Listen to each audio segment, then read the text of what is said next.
তিনি বাংলা সাহিত্যের প্রথম মহাকাব্যের রচয়িতা। তিনি ঊনবিংশ শতাব্দীর বিশিষ্ট বাঙালি কবি ও নাট্যকার। তিনি বাংলা সাহিত্যের নবজাগরণের অন্যতম পুরোধা ব্যক্তিত্ব। তিনি সনেট ও অমৃতাক্ষর ছন্দের প্রবর্তক। রবীন্দ্রনাথ ঠাকুর ছাড়া ওই ছন্দের ব্যবহার এমন নিখুঁতভাবে কেউ করেননি কখনো। তিনি সবার আগে সবচেয়ে প্রসিদ্ধ পত্রকাব্য বীরাঙ্গনা রচনা করেন। কলকাতার লোয়ার সার্কুলার রোডে রয়েছে তাঁর সমাধি। কলকাতায় মধুসূদন মঞ্চ তৈরি হয়েছে তাঁর স্মৃতির উদ্দেশ্যেই।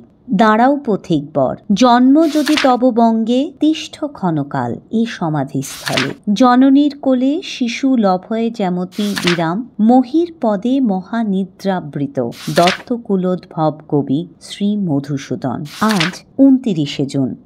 আনবাক্সর পক্ষ থেকে জানাই বাংলা নবজাগরণের কবিকে আন্তরিক ভালোবাসা ও প্রণাম।